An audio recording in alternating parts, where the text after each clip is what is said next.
Hello dear students, कैसे हो आप सब। Welcome to MI chemistry classes.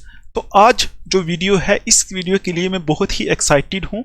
अभी जो आप पेपर दे के आए हो आज ही, ठीक है, उसी को हम डिस्कस करने वाले हैं। हम X सीरीज, Y सीरीज और Z सीरीज तीनों को ही डिस्कस करेंगे, ठीक है। तीनों में जितने भी ऑब्जेक्टिव क्वेश्चंस थे सबको सॉल्व करेंगे। आप यहाँ से क्रॉस चेक भी कर सकते हो कि आपका पेपर जो है सही हुआ या नहीं हुआ, ठीक है। और बाकी भी जितने क्वेश्चंस आए थे मैं सब ही आपको बताऊंगा, सभी समझाऊंगा कैसे कैसे आपको करना था, ठीक है। मैक्सिमम पेपर जो हमने पढ़ा है उसी में से ही आया है। जितने भी X series, Y series, Z series है, तीनों सीरीज में एटलीस्ट 62 से लेके 65 मार्क्स तक वही आया जो मैंने आपको पढ़ाया था।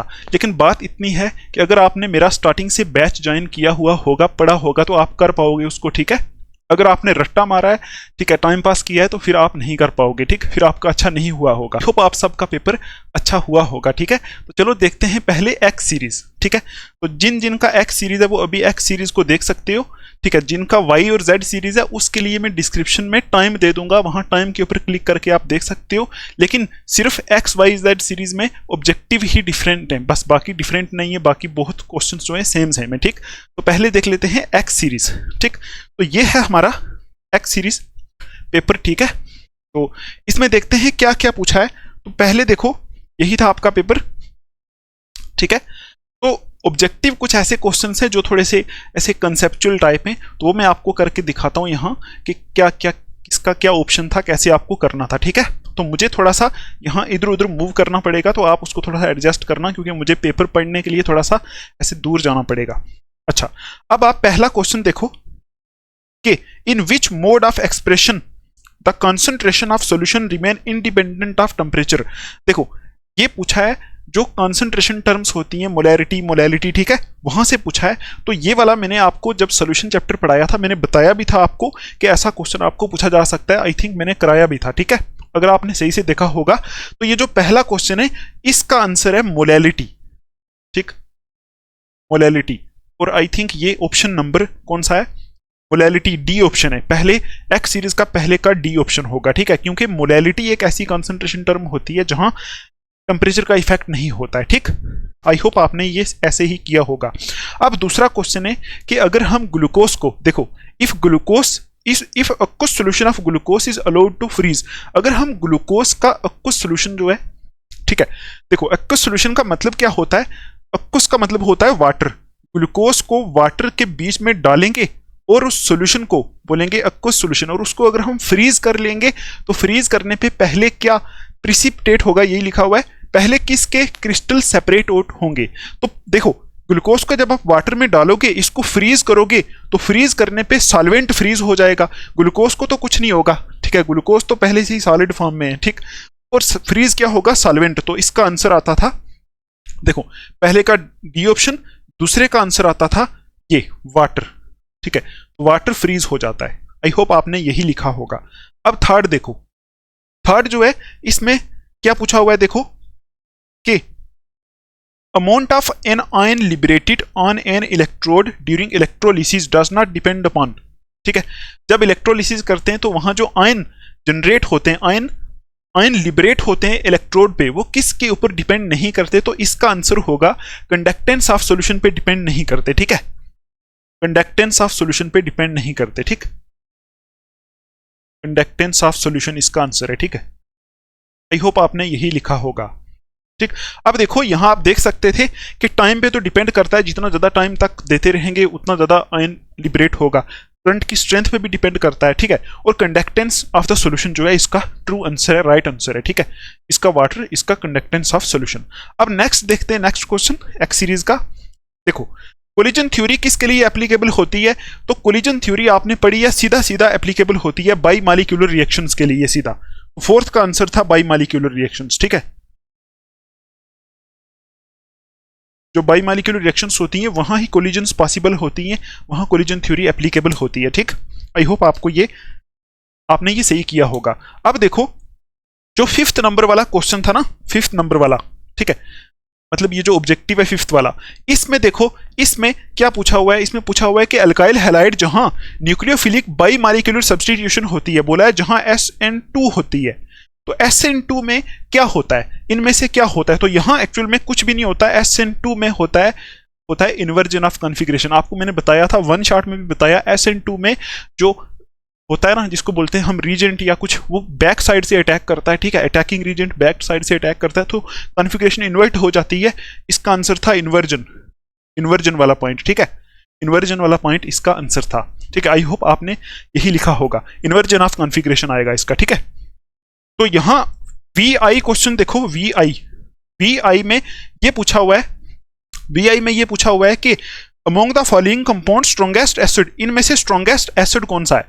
तो देखो, स्ट्रॉन्गेस्ट एसिड देखने के लिए आपको देखना पड़ेगा कि किसके अंदर मोस्ट इलेक्ट्रोनेगेटिव एलिमेंट के साथ हाइड्रोजन लगा हुआ है। तो अगर आप चेक करोगे तो CH3OH वाला जो है ना, यहाँ इसी के अंदर, ये मिथाइल अल्कोहल है, इसी के अंदर मोस्ट इलेक्ट्रोनेगेटिव एलिमेंट ऑक्सीजन के साथ हाइड्रोजन जुड़ा है, तो ये इसके इलेक्ट्रॉन को खींचेगा, ये निकल जाएगा, तो यही इसका आंसर है, ये CH3OH वाला, ठीक है। यही सबसे स्ट्रॉन्गेस्ट एसिड होगा। अब देखो, weakest base among the following is, VII करके जो क्वेश्चन है, VII, इनमें से वीकेस्ट बेस कौन सा है? तो आपको मैंने बताया था सबसे कमजोर बेस होता है एनिलीन। एनिलीन कैसा होता है? एनिलीन होता है ऐसा, ठीक है, ऐसे करके NH2 करके ऐसे होता है।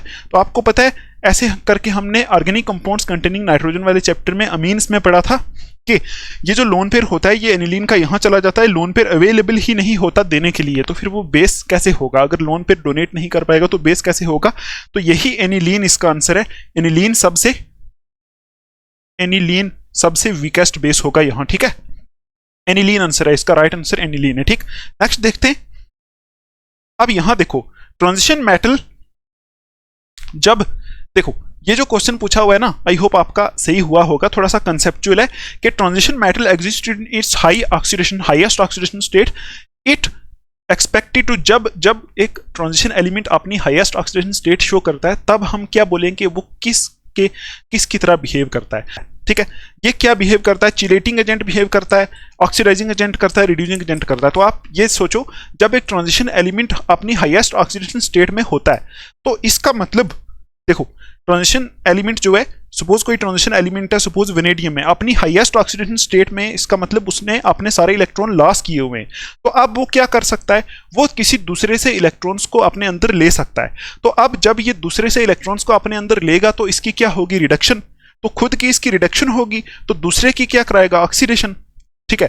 दूसरे से इलेक्ट्रॉन्स को लेगा ना, अपने अंदर ले सकता है, दूसरे की ऑक्सीडेशन कराएगा, तो इसलिए ये ऑक्सीडाइजिंग एजेंट का काम करता है। मतलब ट्रांजिशन मेटल जब हाईएस्ट ऑक्सीडेशन स्टेट में होता है, तो वो ऑक्सीडाइजिंग एजेंट का काम करता है। इसका आंसर यही था, ऑक्सीडाइजिंग एजेंट, ठीक है। सी ऑप्शन था PIII का, ऑक्सीडाइजिंग एजेंट, ठीक है। आई होप आपने यही लिखा होगा। अब देखो नाइन्थ का आंसर देखो, human body does not produce, human body क्या नहीं प्रोड्यूस कर सकती?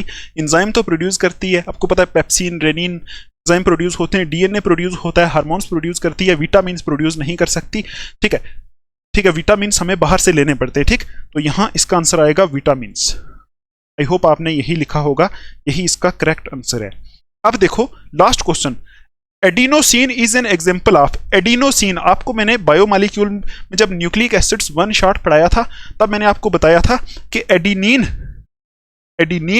जब जुड़ता है राइबोज शुगर के साथ, ठीक है, एडिनिन जब जुड़ता है राइबोज शुगर के साथ, तो बनता है एडिनोसिन, और ये होता क्या है?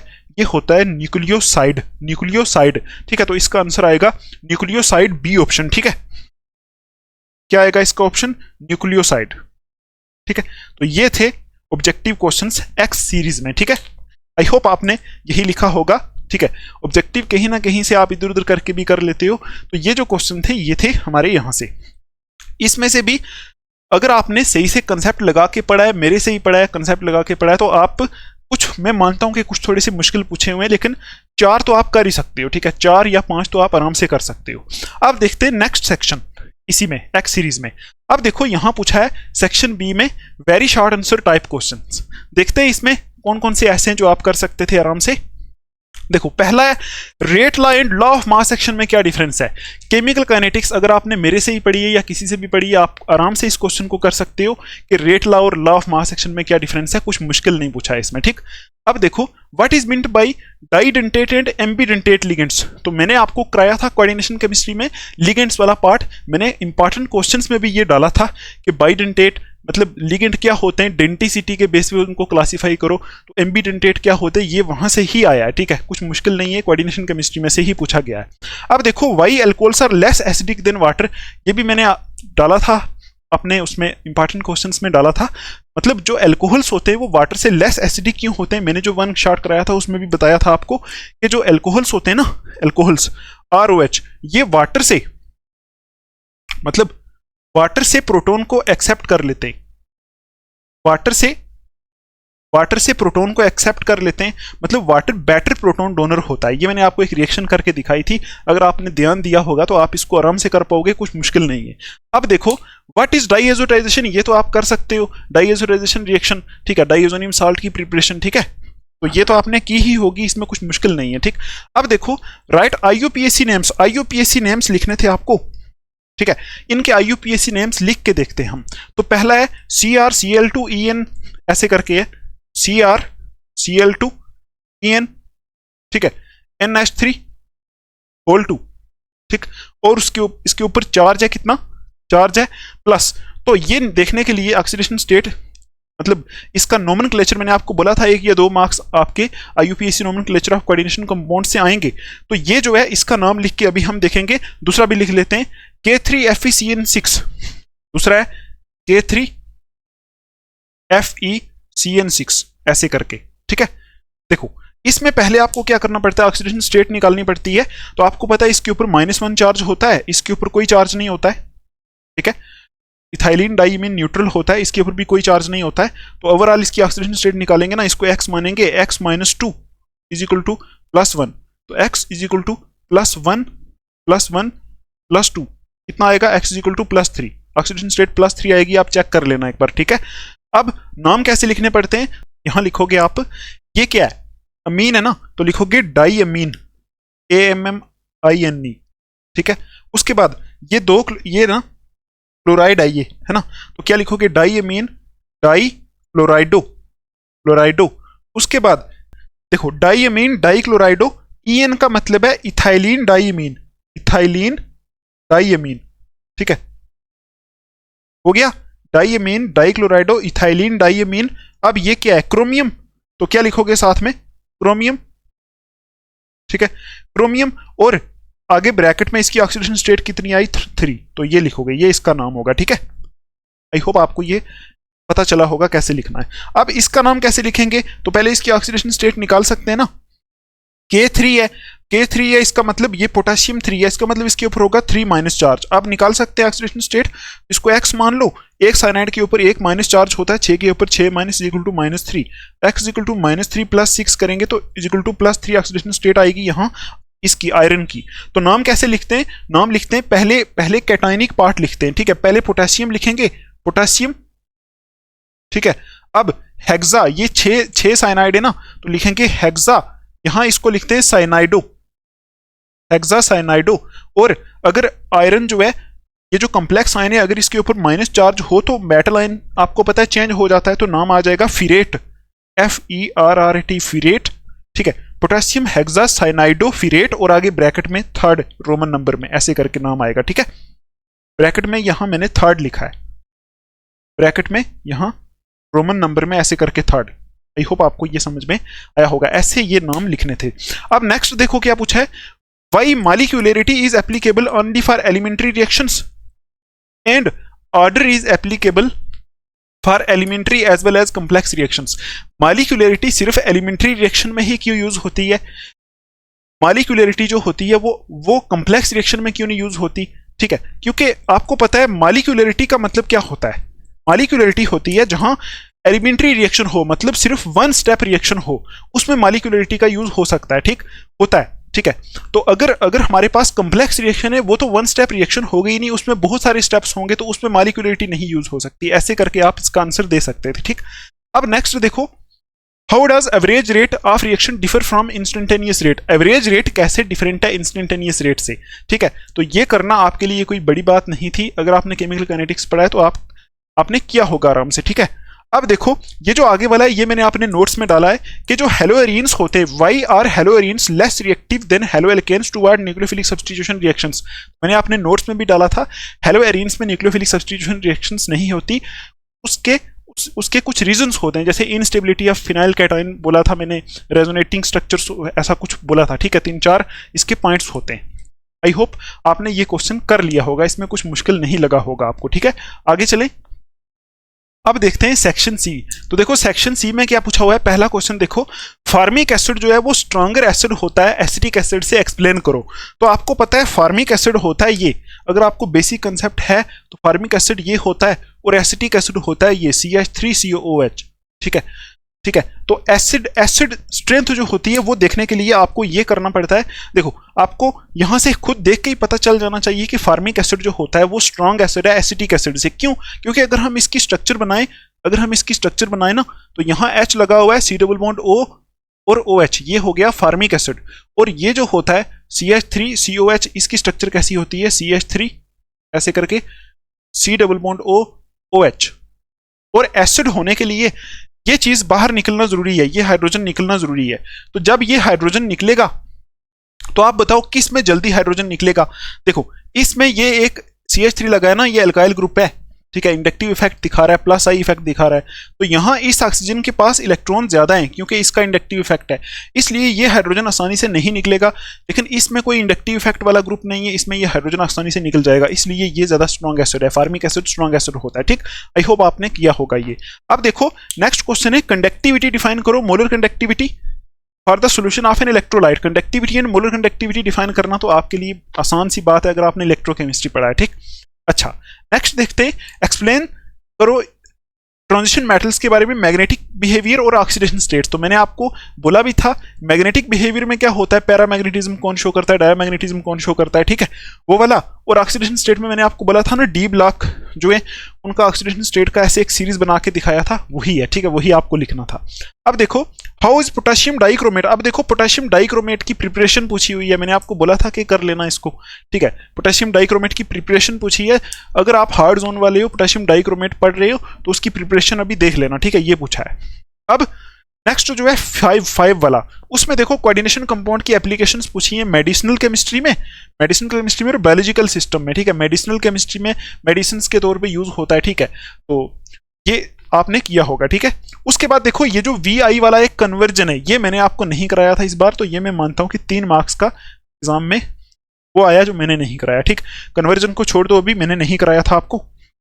अब ये देखो व्हाट आर फिनोल्स, ठीक है, फिनोल्स क्या होते हैं और ये एरोमेटिक अल्कोहल से कैसे डिफरेंट होते हैं, ठीक है। तो फिनोल तो डायरेक्ट फिनोल ही होते हैं ना। देखो फिनोल के लिए आप बोलोगे फिनोल ऐसे होते हैं जिनमें ये होता है, जिनमें बेंजीन रिंग के ऊपर OH लगा होता है, वो फिनोल होते हैं। लेकिन एरोमेटिक अल्कोहल्स ऐसे भी हो सकते हैं, जैसे सपोज ये कोई और एरोमेटिक कंपाउंड आप ले सकते हो, मतलब जिसमें आप बोलो कि कोई ऐसा स्ट्रक्चर जो एरोमेटिक हो लेकिन उसके ऊपर OH लगा हो, ठीक है, वो जो होता है वो फिनोल नहीं होता। जैसे सपोज अगर कोई ये रिंग है, सपोज ये कोई एरोमेटिक रिंग है, ठीक है, एरोमेटिक रिंग है, ये डिपेंड करता है, अगर आपने 11th क्लास में एरोमेटिसिटी कुछ ना कुछ पढ़ा है तो आपको पता होगा, आपने वहां एक हक्कल रूल करके पढ़ा था, उसमें बताया था कि कौन सा एरोमेटिक है कौन सा एंटी एरोमेटिक है, ठीक। तो अगर कोई रिंग ऐसी लगी है जो बेंजीन नहीं है, उसके ऊपर OH लगा है, तो वो अल्कोहल है, वो फिनोल नहीं है, फिनोल ऐसा होता है, ठीक। इसका यही आंसर आपको लिखना था। अब देखो आगे मैंने आपको पहले ही पढ़ाया हुआ है हिंसबर्ग टेस्ट, ठीक है, अगर आपने मेरे से पढ़ा तो हिंसबर्ग टेस्ट से प्राइमरी सेकेंडरी टर्शियरी अल्कोहल को आपने आइडेंटिफाई करना था, ठीक है, ये आपने कर लिया होगा। अब देखो next, what are alpha amino acids, how are they related to proteins, give the structure of 2 amino acids. तो अल्फा अमीनो एसिड्स क्या होते हैं, तो प्रोटीन से कैसे रिलेटेड है आपको पता है, अल्फा अमीनो एसिड्स जो होते हैं वो जुड़ के प्रोटीन बनते हैं, ठीक है, peptide polypeptide biomolecule protein part आपने किया होगा, वहां से पूछा हुआ है, ठीक है, कुछ मुश्किल नहीं है। तो 2 अमीनो एसिड के आपको स्ट्रक्चर बताने थे यहाँ, ठीक। अच्छा अब देखो लॉन्ग आंसर टाइप में देखो बिल्कुल सिंपल जो मैंने आपको बताया था वही पूछा है, ठीक है। अगर आपने मेरे इंपॉर्टेंट क्वेश्चंस देखे होंगे तो आर में देखो नीचे वाला क्या है, एलिवेशन इन बॉइलिंग पॉइंट पूछा है और इससे मॉलिक्यूलर मास कैलकुलेट कराया है। देखो मैंने पहले ही आपको बोला था कि ये आ सकता है, ठीक। तो एलिवेशन इन बॉइलिंग पॉइंट नीचे वाला देखो, ऊपर वाला मत देखो। आप सोचोगे नहीं न्यूमेरिकल है थोड़ा सा मुश्किल है, ऐसा नहीं, नीचे वाला तो कर सकते हो। कॉलिगेटिव प्रॉपर्टी आई है, ठीक है, कुछ मुश्किल नहीं है।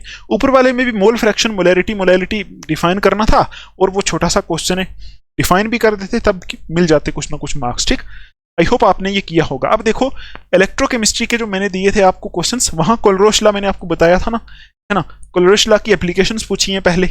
और दूसरा देखो मैंने आपको बहुत बार बताया what are fuel cells, hydrogen oxygen fuel cell बताओ, ठीक है। तो वही पूछा है देखो, व्हाट आर फ्यूल सेल्स और हाइड्रोजन ऑक्सीजन फ्यूल सेल, ठीक है, इतना सिंपल था।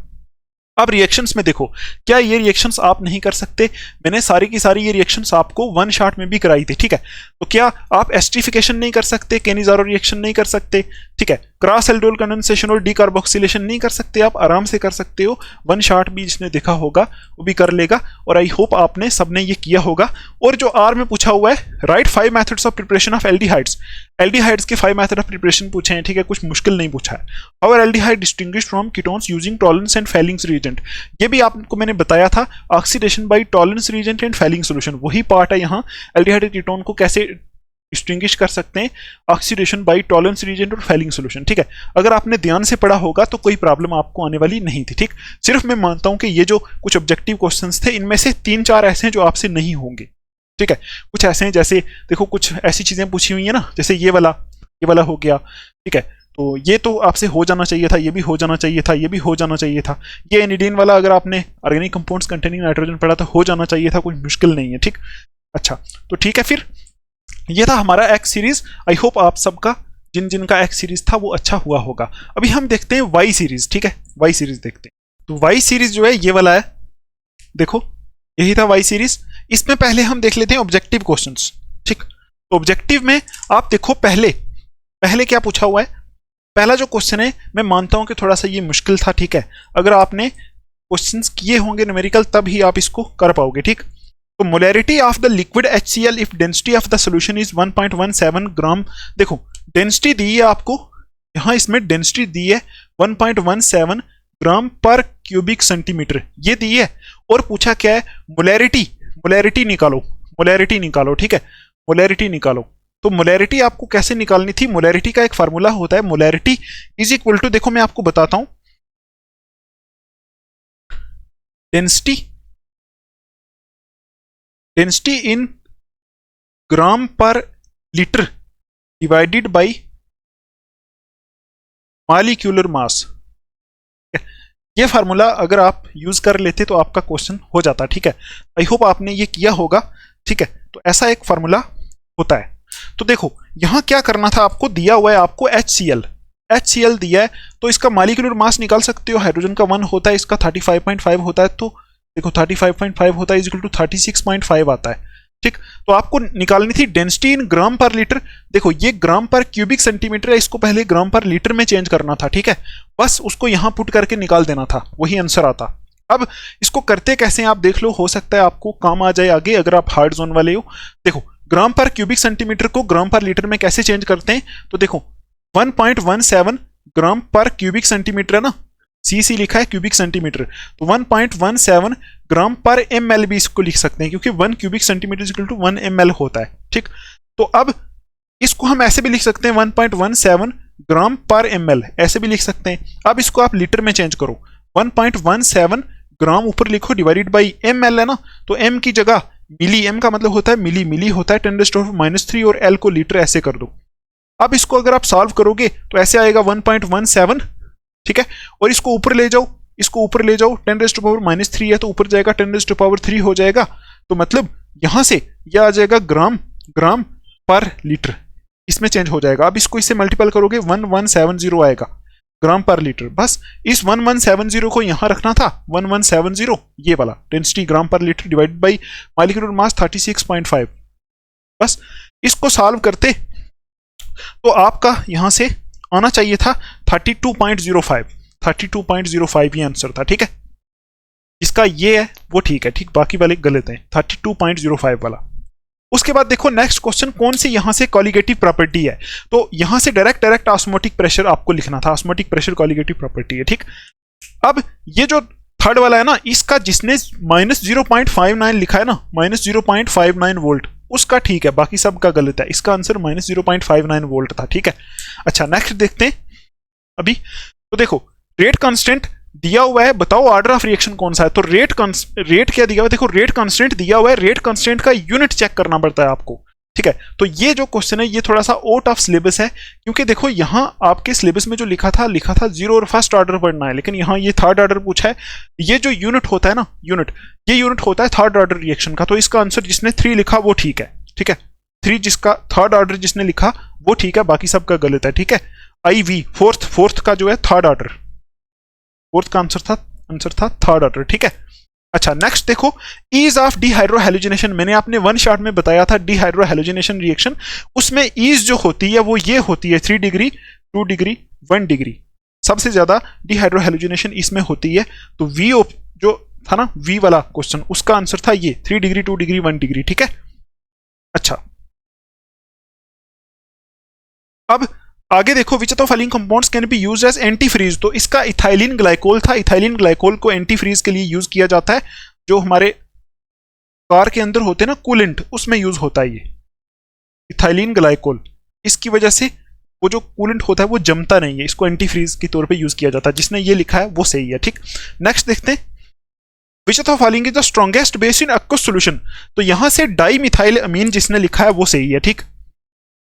डाई मिथाइल अमीन मैंने आपको बताया भी था कि एक्वस सॉल्यूशन में जो बेसिसिटी होती है, बेसिक स्ट्रेंथ चेंज हो जाती है। तो डाई मिथाइल अमीन करके जिसने लिखा वो ठीक है, बाकी सबका गलत है, ठीक है। ये इसका आंसर होगा। अब देखते हैं नेक्स्ट वाले का। तो नेक्स्ट वाले में देखो एंटीबॉडीज क्या होती है। एंटीबॉडीज कुछ नहीं होती, एंटीबॉडीज प्रोटीन होती हैं। तो एंटीबॉडीज आर प्रोटीन्स, ठीक है। आई होप आपको ये समझ में आ रहा होगा, आपको दिख रहा होगा। एंटीबॉडीज प्रोटीन होती हैं। विटामिन ए को क्या बोलते हैं, 9 नंबर वाला देखो, विटामिन ए को रेटिनोल बोलते हैं, ठीक है। मैंने आपको बताया भी था, सैंपल पेपर में पूछा था ये, ठीक। अच्छा मैक्सिमम ऑक्सीडेशन स्टेट ऑस्मियम की कितनी होती है, +8 ही इसका आंसर है। ऑस्मियम की मैक्सिमम ऑक्सीडेशन स्टेट +8 ही होती है, ठीक। तो ये थे कुछ ऑब्जेक्टिव क्वेश्चंस वाई सीरीज के। अभी देखते हैं कि नेक्स्ट सेक्शंस में क्या पूछा हुआ है। तो बी सेक्शन में देखो activation energy of a reaction is 0, ठीक है। अगर किसी रिएक्शन की एक्टिवेशन एनर्जी 0 है, ठीक है, तो क्या होगा, will the rate constant of the reaction depend on temperature. क्या रेट कांस्टेंट टेम्परेचर पे डिपेंड करेगा। देखो एक्टिवेशन एनर्जी आपको पता है क्या होती है। एक्टिवेशन एनर्जी वो पहाड़ होता है जिसको चढ़ना पड़ता है एक रिएक्शन को कंप्लीट होने के लिए। अगर एक्टिवेशन एनर्जी 0 है, 0 का मतलब है ये पहाड़ बिल्कुल है ही नहीं, तो रिएक्शन आसानी से हो जाएगी, उसमें टेम्परेचर का कोई इफेक्ट नहीं होगा, ठीक है। हमें कोई टेम्परेचर देने की जरूरत नहीं है। अगर एक्टिवेशन एनर्जी 0 है तो वो रिएक्शन अपने आप ही हो जाएगी, ठीक। यही इसका आंसर। क्वेश्चन देखते हैं। Explain with 2 examples each of the following. Coordination entity और कोऑर्डिनेशन नंबर को एक्सप्लेन करना था। कोऑर्डिनेशन एंटिटी क्या होती है, कोऑर्डिनेशन नंबर क्या होता है। कोऑर्डिनेशन कंपाउंड का बेसिक पूछा है, ठीक है। अच्छा ये आपको एक्सप्लेन करना था। उसके बाद देखो why 1 degree alcohols are more acidic than 2 degree alcohols. तो 1 डिग्री अल्कोहल्स जो होते हैं, ठीक है, 1 डिग्री अल्कोहल्स होते हैं ऐसे CH3OH, ये 1 डिग्री है। 2 डिग्री हो गया ऐसा CH3OH। इनमें से 1 डिग्री ज्यादा एसिडिक क्यों होते हैं, ठीक है। इसका रीजन सीधा सीधा आपको दिखना चाहिए, क्योंकि आपको पता है 1 डिग्री में या 2 डिग्री में, दोनों में जब एसिडिक होने के लिए क्या करना पड़ता है, इस H को निकालना पड़ता है। H अगर निकलेगा H+ की फॉर्म में तो एसिडिक होगा। ये H और ये H निकलेगा तो तब होगा एसिडिक, ठीक। अब आपको बताना है किस में H जल्दी निकलेगा। तो H जल्दी उसमें से निकलेगा जहां ऑक्सीजन के पास इलेक्ट्रॉन्स की कमी होगी। तो आप यहां अगर देखो तो यहां एक एल्काइल ग्रुप लगा हुआ है, +I इफेक्ट लगा रहा है। यहां 2 एल्काइल ग्रुप लगे हुए हैं, +I इफेक्ट लगा रहे हैं, ठीक है। तो इस ऑक्सीजन के पास इलेक्ट्रॉन बहुत ज्यादा हैं, तो ये इस हाइड्रोजन के इलेक्ट्रॉन को नहीं खींच पाएगा। लेकिन इसमें इसके कंपैरिजन में कम में, ठीक है, ऑक्सीजन के पास इलेक्ट्रॉन्स कम में, क्योंकि यहाँ एक इंडक्टिव इफेक्ट वाला ग्रुप लगा हुआ है, ठीक है, इलेक्ट्रॉन डोनेटिंग ग्रुप लगा है, इसलिए ये जो है ये ज्यादा एसिडिक है। 1 डिग्री अल्कोहल ज्यादा एसिडिक होते हैं, ठीक है। उसके बाद देखो सेंड मेयर रिएक्शन पूछी हुई है। सेंड मेयर रिएक्शन आपने पढ़ी ही होगी, ठीक है, कॉमन सी रिएक्शन है। उसके बाद 2 फंक्शंस पूछे हुए हैं कार्बोहाइड्रेट्स के प्लांट्स में, ठीक है, ये भी आप कर पाओगे, कर लिया होगा। अब IUPAC ने वही सेम पूछे हैं जो पीछे वाली सीरीज में थे, ठीक। उसके बाद देखो वही क्वेश्चन पूछा है मॉलिक्यूलरिटी वाला, ठीक है। उसके बाद देखो एवरेज रेट कैसे डिफरेंट होता है, वही सेम पूछा है। आगे वाला क्वेश्चन भी बिल्कुल सेम है वाई सीरीज में। नेक्स्ट देखो सेक्शन सी में देखो why carboxylic acids does not give characteristic reaction of carbonyl group. Carboxylic acids जो होते हैं कार्बोनाइल ग्रुप की कैरेक्टरिस्टिक्स रिएक्शंस क्यों नहीं देते? देखो जो कार्बोक्सिलिक एसिड्स होते हैं ना वो होते हैं ऐसे C double bond O O H, और कार्बोनाइल ग्रुप की रिएक्शन देने वाले कौन से होते हैं? ये वाले सी डबल बॉन्ड ओ, ये वाले मतलब एल्डिहाइड्स और कीटोन्स। अब देखो कार्बोक्सिलिक एसिड्स जो होते हैं वो कार्बोनाइल कंपाउंड की कार्बोनाइल ग्रुप की रिएक्शंस क्यों नहीं देते? क्योंकि कार्बोक्सिलिक, आपको पता है कार्बोक्सिलिक ग्रुप जो होता है वो होता है combination of two groups, carbonyl group और हाइड्रोक्सी ग्रुप। तो यहाँ इसके ऊपर लोन पेयर होते हैं ना, तो ये लोन पेयर यहाँ आ जाते हैं, ये रेजोनेटिंग फॉर्म में एग्जिस्ट करता है। तो इस कार्बन के ऊपर इलेक्ट्रॉन डेंसिटी ज्यादा होती है, यहाँ अटैक नहीं हो सकता न्यूक्लियोफाइल का, ठीक। तो ये एक्चुअल में ये कार्बोनाइल की फॉर्म में रहता ही नहीं, ठीक है, ये कुछ अलग फॉर्म में रहता है, ठीक है। इसीलिए इसके ऊपर लोन पेयर होते हैं ना, ये यहाँ देता है। तो यहाँ न्यूक्लियोफिलिक, देखो आपको पता है ना जब कार्बोनाइल कंपाउंड हमने पढ़े थे ना एल्डिहाइड कीटोन, वहां हमने देखा था ना न्यूक्लियोफिलिक सब्स्टिट्यूशन रिएक्शंस वहां होती हैं, सब्स्टिट्यूशन नहीं न्यूक्लियोफिलिक एडिशन रिएक्शंस। तो इनमें तो नहीं हो सकती क्योंकि यहाँ ये जो इलेक्ट्रॉन है ये यहाँ आ जाएंगे, यहाँ डबल बॉन्ड हो जाएगी। तो ये वाला जो कार्बन है इसको लेस इलेक्ट्रोफिलिक, मतलब ये लेस न्यूक्लियोफिलिक हो जाएगा ना, यहाँ न्यूक्लियोफाइल आप ऐसा बोलो।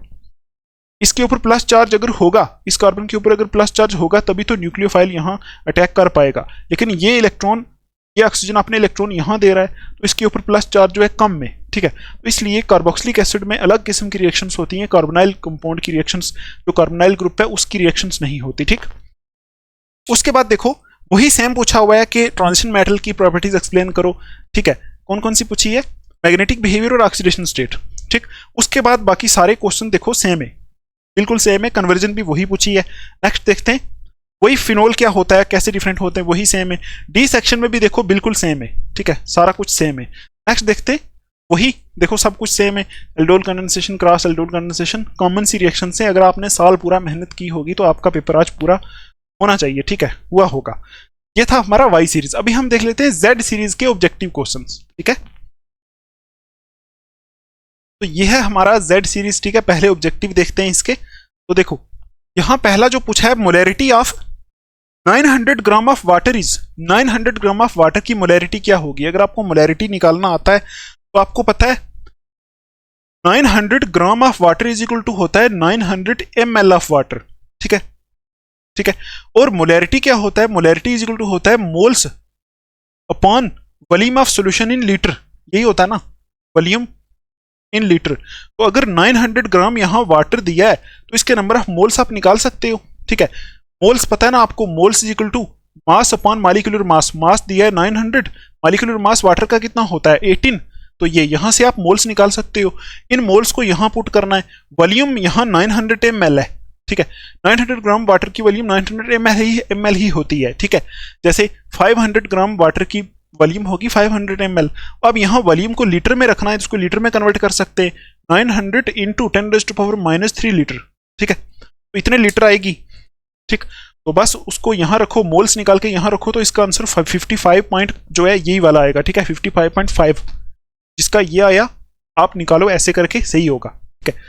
मतलब आपने ऐसे निकाला होगा तो सही होगा, यही इसका 55.5 वाला आंसर है। अब ये जो नेक्स्ट वाला है ना, इसका जिसने 1:1:2 किया, 1:1:2 दूसरा क्वेश्चन, उसका ठीक होगा, ठीक है। ये थोड़ा सा अलग किस्म का आया है, ठीक। डिप्रेशन एंड फ्रीजिंग पॉइंट का न्यूमेरिकल है, ज्यादा कुछ नहीं है। अब थर्ड वाला देखो, थर्ड वाला पूछा है इलेक्ट्रोलिटिक सेल में इलेक्ट्रॉन का फ्लो कहाँ होता है। थर्ड वाला जो है ना उसमें पूछा है इलेक्ट्रोलिटिक सेल जो होता है, मतलब इलेक्ट्रोलिटिक सेल ऐसा सेल होता है जिसमें इलेक्ट्रोलिसिस होती है, उसमें ऊपर से एक माइनस एक प्लस डालते हैं। तो यहां पूछा है कि फ्लो ऑफ इलेक्ट्रॉन कहां से कहां होता है, तो आपको पता है इस सेल के अंदर माइनस को एनोड बोलते हैं, प्लस को कैथोड बोलते हैं। तो माइनस वाला क्या होता है? माइनस वाला इलेक्ट्रॉन रिच होता है, तो यहां से यहां इलेक्ट्रॉन फ्लो होते हैं, माइनस से प्लस, मतलब एनोड टू कैथोड। तो इसका आंसर आएगा आपका anode to cathode through external supply, ये आएगा इसका आंसर, ठीक है। नेक्स्ट देखते हैं।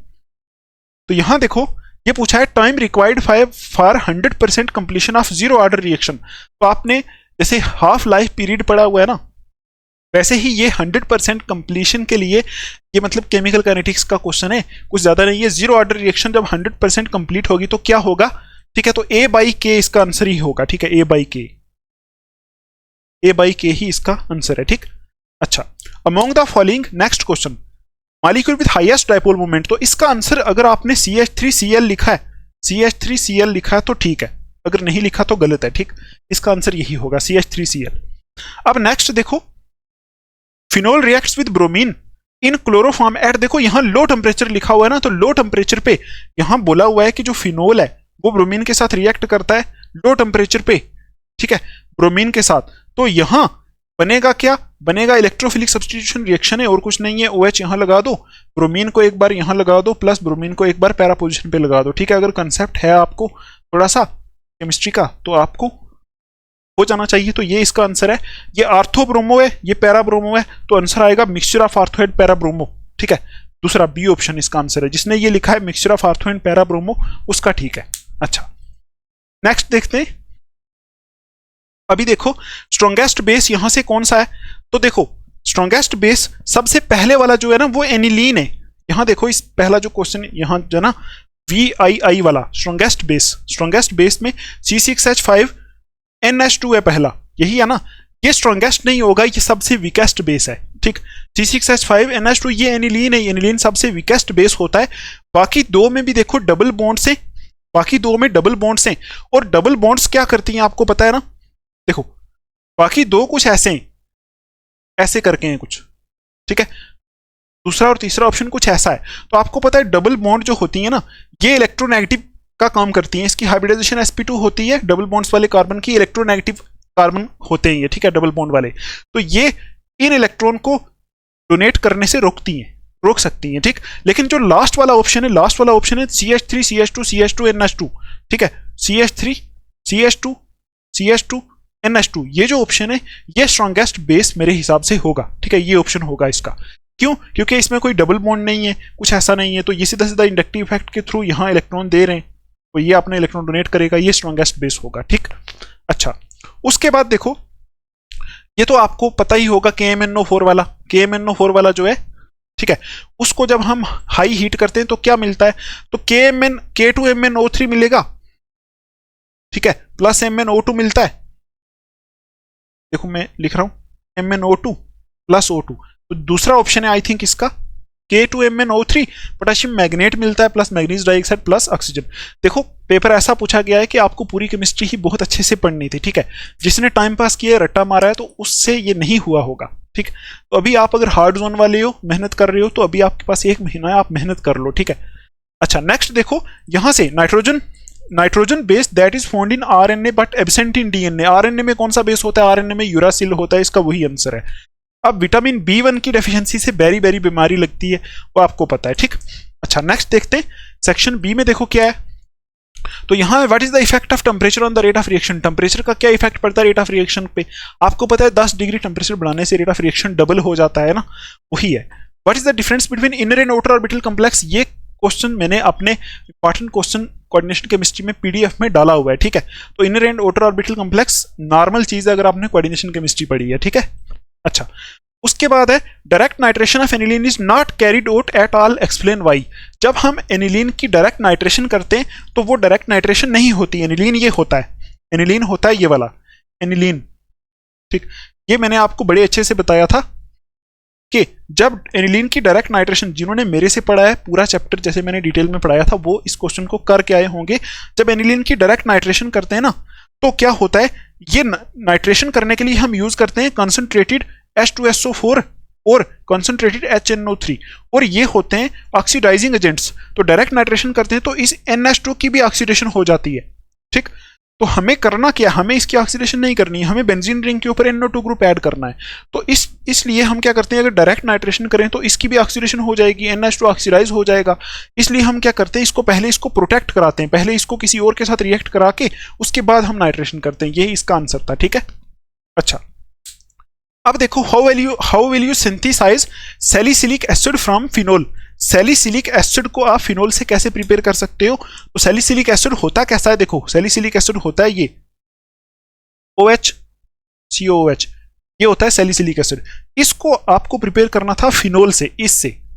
ठीक है, तो यहां आपको क्या करना है, मतलब आई थिंक ये method of preparation of carboxylic acid में से ही एक है। ठीक, तो ये आपने किया होगा। ठीक है, उसके बाद वही सेम है आगे। ठीक है, बाकी पूरा पेपर वही सेम है, तो आप देख सकते हो पूरे का पूरा पेपर वही सेम है जो एक्स सीरीज में था। ठीक। एक सी सेक्शन में देखो डिफरेंट है कुछ। सी सेक्शन देखो, सी सेक्शन में पहला क्वेश्चन थोड़ा सा डिफरेंट है एक्स वाई सेक्शन से। तो यहां लिखा है explain the following about acetic acid. तो देखो एसिटिक एसिड के बारे में कुछ आपको एक्सप्लेन करना है। पहला है its boiling point is higher than that of n propanol. ठीक। दूसरा पॉइंट है it is weaker than chloroacetic acid and formic acid. ठीक है। और तीसरा पॉइंट है acetic acid is stronger than phenol. ठीक है। ये आपको एक्सप्लेन करना था। तो आई थिंक ये कोई टेक्स्ट बुक का ही क्वेश्चन है। मैं आपको बताता हूं ये कैसे करना है। ठीक है। पहला पॉइंट है कि एन प्रोपेनॉल से एसिटिक एसिड का बॉइलिंग पॉइंट क्यों हायर है। तो एसिटिक एसिड होता है ये CH3C डबल बॉन्ड OOH, ये एसिटिक एसिड होता है। एन प्रोपेनॉल होता है ये CH3CH2OH। तो यहां इसका आंसर यही था कि ये जो है ये दो हाइड्रोजन बॉन्ड्स बना सकता है, एक यहां से एक यहां से। ठीक है। तो ये दो हाइड्रोजन बॉन्ड्स बना सकता है, लेकिन ये सिर्फ एक ही हाइड्रोजन बॉन्ड बना सकता है, इसलिए इसका बॉइलिंग पॉइंट हायर होता है, इसका लो होता है। ठीक। ये इसका आंसर था। अब यहां लिखा है कि क्लोरो एसिटिक एसिड और फार्मिक एसिड से ये क्यों कमजोर है। एसिटिक एसिड की बात हो रही है कि ये जो CH3COOH है ये HCOOH से और CH2ClCOOH से क्यों कमजोर है। ये क्लोरो एसिटिक एसिड है, ये फार्मिक एसिड है, ये एसिटिक एसिड है। तो ये जो है ये इन दोनों से क्यों कमजोर है। ये वाला इससे कमजोर है, ये मैंने आपको पहले ही बताया है, क्योंकि इंडक्टिव इफेक्ट का यहां इफेक्ट होता है, इंडक्टिव इफेक्ट काम आता है। ठीक है। वो देखते हैं, क्योंकि इसमें एक CH3 लगा है, इसमें ये। अब ये वाला जो है ठीक है इससे भी ये कमजोर है। क्यों। क्योंकि यहां एक इलेक्ट्रॉन खींचने वाला ग्रुप लगा है। ठीक है। ये इस एसिड में ये इलेक्ट्रॉन ज्यादा खींचेंगे, ये हाइड्रोजन जल्दी बाहर जाएगा। तो ये इसका आंसर था। ठीक है। आई होप आपको कुछ समझ में आया होगा अगर आपने सिलेबस पढ़ा है। अब acetic acid is stronger than phenol. Phenol से स्ट्रॉन्ग क्यों है। थर्ड देखो एसिटिक एसिड ये वाला है CH3C डबल बॉन्ड OH, ये एसिटिक एसिड है, और फिनोल ये वाला है। ठीक। फिनोल ये वाला है। तो इसका आंसर क्या है। यहां लिखा है एसिटिक एसिड क्यों स्ट्रॉन्गर है फिनोल से। तो देखो एसिटिक एसिड में आपको मैंने जैसे बताया था ना कि एसिडिक स्ट्रेंथ कैसे देखते हैं, हम ज्यादा एक्सप्लेन नहीं करेंगे। जब ये H+ देता है ना तो यहाँ O- आएगा, जब ये H+ देता है तो यहाँ O- आएगा। तो आपको यहाँ ये लिखना था कि ये कार्बोक्सिलेट आयन बन गया। तो ये जो होता है ना इसमें इक्विवेलेंट रेजोनेटिंग स्ट्रक्चर्स बनते हैं, इसमें इक्विवेलेंट रेजोनेटिंग स्ट्रक्चर्स नहीं बनते। तो जहां इक्विवेलेंट रेजोनेटिंग स्ट्रक्चर बनते हैं ना वो चीज जो होती है वो स्टेबल होती है। तो एसिटिक एसिड का ये जो आयन होता है, ठीक है, एसिटिक एसिड का जो ये जो आयन होता है ना, ठीक है, जैसे मैंने आपको बताया ऐसे देखो CH3COOH एसिटिक एसिड है ना, यहां से जब ये H+ देगा ना तो CH3COO- प्लस H+ बनेगा। ठीक है। और फिनोल जब अपना H+ देगा, ठीक है, ये फिनोल है, ये जब अपना H+ देगा ना तो यहां बनेगा फिनॉक्साइड आयन। ठीक है। और आपको ये पता है कि जिस एसिड का ये आयन स्ट्रॉन्ग, मतलब ये आयन जिस एसिड का स्टेबल होता है ना वो स्ट्रॉन्ग एसिड होता है। तो ये आयन इसने दिया, ये आयन इसने दिया, ये आयन, इन दोनों आयन में से ये आयन ज्यादा स्टेबल है। देखो ये भी रेजोनेंस स्टेबलाइज्ड है, ये भी रेजोनेंस स्टेबलाइज्ड है, लेकिन ये जो आयन है इसमें रेजोनेटिंग स्ट्रक्चर जो है वो इक्विवेलेंट है, टू इक्विवेलेंट रेजोनेटिंग स्ट्रक्चर्स बनती हैं, ये ज्यादा स्टेबल है इसलिए ये ज्यादा एसिडिक है। ठीक है। फिनोल कम एसिडिक है। ठीक है। आई होप आपको ये समझ में आया होगा। अब बाकी वाले जितने भी पार्ट हैं, बाकी वाले सारे ही क्वेश्चन वही XYZ सीरीज वाले हैं। ठीक है। तो आई होप आपको ये सब जो मैंने क्वेश्चंस बताए आपको कुछ ना कुछ समझ में आया होगा। अगर आप हार्ड जोन वाले हो तो आप इनको देख लो, ऐसा ना हो आप फंस जाओ आगे पेपर में। ठीक है। ऐसे करके आप थोड़ा सा कंसेप्चुअल पढ़ना स्टार्ट कर लो, जो आपने पढ़ा है उसी को रिवाइज करो, थोड़ा सा कंसेप्ट अप्लाई करना सीखो। ठीक है। मुझे लग रहा है कि अभी आप जो हमारा ये चैनल है ये नहीं देखोगे, ठीक है, क्योंकि आपके पेपर हो गए, आपकी 12th क्लास खत्म हो गई है। तो आपका मैं बहुत ही शुक्रगुजार हूँ, आपको थैंक यू बोलना चाहता हूँ, क्योंकि जैसे ही मैंने ये चैनल स्टार्ट किया था तो मेरे सिर्फ 200 सब्सक्राइबर्स थे, अभी मेरे 1K प्लस सब्सक्राइबर्स हो चुके हैं। तो आपको मैं एक बात बोलना चाहूँगा कि अगर आपने मेरे चैनल से कुछ सीखा है, ठीक है, तो अगर आपको कुछ अच्छा लगा है तो आज की इस वीडियो में आप कमेंट कर दो। ठीक है। कमेंट कर दो, ताकि जैसे अगर 5-6 साल बाद, 7 साल बाद मेरा चैनल चलता है, कहीं आगे ज़्यादा सब्सक्राइबर होते हैं तो आप वहाँ देख पाओगे, आपके लिए एक मेमोरी बन जाएगी। इस वीडियो के नीचे कमेंट कर दो कि हमने इस चैनल से क्या सीखा, आपको अच्छा लगा या बुरा लगा या कैसा लगा। ठीक है। आपका आने वाला जो करियर है, ठीक है, 12th क्लास के बाद, उसके लिए मैं आपको ऑल द बेस्ट बोलना चाहूँगा। मैं दुआ करूँगा कि आप अपनी लाइफ में अच्छा करो। ठीक है। तो फिर हम मिलेंगे कहीं नेक्स्ट वीडियो में। आप क्या पता मेरी वीडियो ना देखो, क्योंकि 2023 बैच अब मेरा खत्म हो गया, अभी मेरा नेक्स्ट बैच आएगा 2024 वाला बैच। तो ठीक है, ये वीडियो इतनी ही रहेगी। आप अपने बाकी वाले जो पेपर्स हैं उनकी तैयारी करो। Take care, thanks for watching and all the best.